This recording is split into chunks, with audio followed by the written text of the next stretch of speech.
देख रहे हैं बिहार की बात की सीरीज और आज हम बात कर रहे हैं गोपालगंज, सिवान, छपरा के लोगों का हुआ है 1 अरब का नुकसान। लेकिन आंकड़ा अगर सही से निकाला जाए तो यह नुकसान पहुंच जाएगा लगभग 7 अरब। सुनने में शायद आपको भरोसा नहीं हो रहा है, लेकिन यकीन मानिए वीडियो के अंत तक ये सारी सच्चाई आपके सामने होगी। नमस्कार, मैं हूं आपका भाई दोस्त अभिनय सिंह और आप देख रहे हैं वाईपीए टीवी। यह वीडियो देखने के बाद अगर आपको लगे कि हमारी टीम ने अच्छा प्रयास किया है तो हमारे वाईपीए टीवी के फेसबुक पेज को लाइक कीजिए, उसको फॉलो कीजिए। अगर यह वीडियो आप वाईपीए टीवी के यूट्यूब चैनल को देख रहे हैं तो उसको सब्सक्राइब करके एक छोटी सी घंटी है उसको बजा दीजिए। अब आते हैं टॉपिक पर। आज से ठीक 1 साल पहले वो मार्च का महीना था। कोरोना हमारे बीच कम लेकिन देश के मीडिया के चैनलों पे आना शुरू हो गया था। तभी हुआ लॉकडाउन। फिर शुरू हुआ हमारे अपनों का मजबूरी का पैदल मार्च। अपने ही देश में प्रवासी होने का दर्द झेलने के बाद जब ये लाखों लोग अपनी मिट्टी को पहली बार छुआ तो सबने कसम खाया कि वापस उस मतलबी शहर में नहीं जाएंगे जहां पे उन्हीं के पसीने से बनाई इमारतों में जो करोड़पति रहते हैं। उन्होंने उनके लिए 30 दिन का भी भोजन उपलब्ध नहीं कराया। यह भरोसा बिहार सरकार के सपनों वाले वादों पर नहीं खड़ी थी, बल्कि उनको भरोसा था अपने बाजुओं पर, अपने पुरखों के खेतों पर, जिन पर वो मेहनत करेंगे और अपनी किस्मत को बदलेंगे। और यह हुआ। इन फोटो के माध्यम से बताना चाहता हूं कि जून के आखिरी सप्ताह तक उनके खेतों ने सोना उगलना शुरू कर दिया। तभी वो हुआ जो नहीं होना चाहिए। एक तरफ लगातार बारिश, दूसरी तरफ बाढ़ का पानी। लेकिन मेरी यह कहानी प्राकृतिक आपदाओं की नहीं है, कहानी है जंग लगे सिस्टम की और सब ठीक हो जाएगा कहने वाले हमारे बड़े नेताओं की। उस समय की एक एबीपी की रिपोर्ट आपको दिखाते हैं। उनके अनुसार बिहार के गोपालगंज में सारण मुख्य तटबंध 3 जगहों पर टूट गया, जिसके कारण देवापुर, बैकुंठपुर, बरौली के कई क्षेत्रों में बाढ़ के हालात पैदा हो गए थे। उसके साथ ही दिल्ली और असम को जोड़ने वाले जो ईस्ट एंड वेस्ट कॉरिडोर था NH-20 बाधित हो गया था। लेकिन जरा यहां पे रुक जाइए, क्या पहली बार हुआ था? हम आपको दैनिक भास्कर की एक रिपोर्ट दिखाते हैं जो 4 साल पहले की है। उसके अनुसार भी गोपालगंज के बैकुंठपुर, सिद्धवलिया, बरौली और कुचाई के प्रखंड के लगभग 35 पंचायतों के 500 गांवों में भीषण बाढ़ की तबाही झेल रही थी। बाढ़ के मारे लोग घर छोड़कर ऊंचे स्थान पर चले गए थे, लेकिन पर्याप्त सुविधा नहीं होने के कारण वो भुखमरी के कगार पे थे। वहां पे सदौर सारण बांध टूटने के बाद गंडक नदी की धारा सीधे NH-20 पर आ गई और आसपास गांव में 3-4 फुट पानी घुस गया। आपने देखा होगा दोनों रिपोर्ट जिसके अंतराल 4 साल है, कोई परिवर्तन नहीं है। अब आपको बताते हैं कि रियल समस्या क्या है।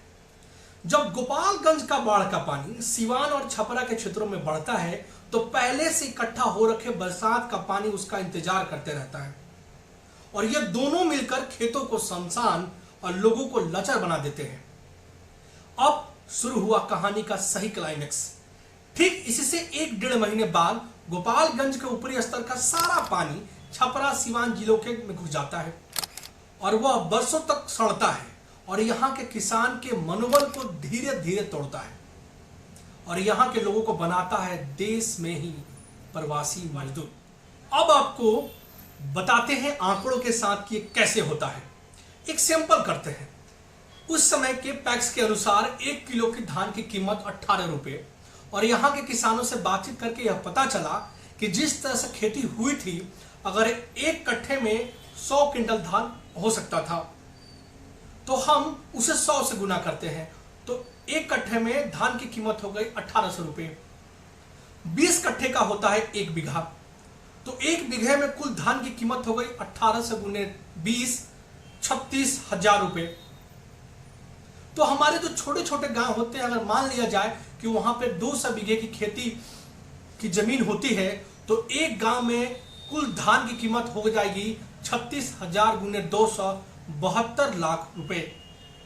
तो ऐसे 1000 गांव गोपालगंज, सिवान, छपरा जो कि एक ही कमिश्नरी सारण में आते हैं को ले लिया जाए तो धान की कीमत हो जाएगी 7 अरब 20 करोड़ रुपए। अगर ये पैसे हमारे अपने लोगों के पास रहते तो वह मजबूरन वह लोग उस शहर को नहीं लौटते जहां से खून के आंसू बहा के वो आए थे, बल्कि उस पैसे का उपयोग अपने बच्चों के शिक्षा पर, अपने और अपनों के स्वास्थ्य पर तथा अपने आर्थिक स्तर को मजबूत करने में खर्च करते। लेकिन होता यह नहीं है। अब आते हैं समस्या के समाधान पर। एक तो होता है समुद्र के किनारे बसा हुआ शहर, दूसरा नदी के किनारे बसा हुआ गांव, जो किसी को बताते हुए लोग खुशी महसूस करते हैं। लेकिन हम जिस गांव की कहानी का अंतिम पड़ाव आपके सामने लेके अभी हाजिर हो रहे हैं, उसे हमारी बिहारी भाषा में चेवरा या चेवर कहते हैं, जिसके दर्द के दस्तान बताते हुए मुझे दुख हो रहा है। जब बिहार की तकलीफों की बात होती है तो बात होती है कोसी की बाढ़ की, गया में हो रहे पानी की किल्लतों की, पर बात नहीं होती है छपरा, सीवान, गोपालगंज, वैशाली के कुछ ऐसे गांव की जहां पर बारिश का पानी इकट्ठा होता है और यह पानी लगभग 7-8 साल तक रहता है। ना आप खेती कर सकते हैं, ना ही उसके हिसाब से कोई बिजनेस प्लान कर सकते हैं। जमीनी स्तर का हर नेता, चाहे वो किसी भी पार्टी का हो, किसी का झंडा लिए हो, वह जानता है कि उसके गांव के लोगों को क्या दिक्कत हो रही है। उसे पता होता है कि उसके गांव के लोग किस किस्म के समस्याओं से रूबरू रोज हो रहे हैं। लेकिन वह केंद्रीय नेतृत्व और को अपने आगे इतना मजबूत समझता है कि उसका मुद्दा उठा नहीं पाता है, क्योंकि शायद उसे पता है कि वो उस चीज के लिए नहीं चुना गया जो गांव के लिए जरूरी है। इस पूरे मुश्किल दौर में गांव के आम आवाम का जो इमोशन होता है उसका डिमोशन हो जाता है। हमारे आम लोगों की समस्या हमारे नेताओं के सामने एक ऐसे नौसिखिया ढुलकिया के सामने होती है जिसे न सुर पता है न ताल पता है, बस वो पीटे जा रहा है कि शायद उसमें से कोई आवाज निकले और लोग पार्टी के नाम पर, जाति के नाम पे खुश होते रहे। इस क्षेत्र के कई भौगोलिक जानकारों के माने तो इस समस्या का समाधान मौजूद है, और वह है इस क्षेत्र में मौजूदा नहरों की जाल। गंडक नदी से जुड़े पूरे जितने भी पूरक नहरों की अगर सुचारू रूप से चालू कर दिया जाए तो इस समस्या का काफी हद तक समाधान निकाला जा सकता है। इसके दो महत्वपूर्ण उदाहरण मैं आपसे साझा कर रहा हूं। पहले जामो शक्ति नहर के पास से जो पूरक नहर निकलती है वह कन्हौली, भगवानपुर, बनियापुर होते हुए आगे छपरा जाके नदी में मिल जाती है। दूसरा गाजियापुर, जो कि इसे टाणी भी कहते हैं वहां के क्षेत्रों में, जो निचले स्तर के बड़े क्षेत्रों को अपने आप में समा लेता है, वह है रामपुर, सिंघौली, सरहरी, मोरा होते हुए जनता बाजार के पास नदी में जाके मिल जाता है। इस छोटी नहर पर बहुत प्रकार के अतिक्रमण हो रखे हैं, जिसकी छुड़वाने की जिम्मेदारी पूरी तरह से सरकारी तंत्र पे है, जो कि फेल्योर है। इस तरह के समाधान पर राजनीतिक और सामाजिक स्तर पर अगर अच्छे से प्रयास नहीं किया गया तो हमारी आने वाली पीढ़ी यकीन ही नहीं करेगी कि इन खेतों पर हमारे पुरखों ने दलहन की फसल जैसे चना, मटर, मसूर आदि की खेती की थी। सोचिएगा जरूर। अगर इसी तरह के आपके पास कोई विचार हो तो हमारे ईमेल आईडी maharajganjtv@gmail.com पर जरूर भेजिए। हमको फोटो इनपुट दिया है तारकेश्वर रजक और नितिन सिंह ने, और कंटेंट में मदद पहुंचाया है शिक्षक अमरिंदर सिंह जी ने। अगर आपने इस वीडियो को पूरा देखा है तो कमेंट में अपनी राय जरूर दीजिएगा। धन्यवाद।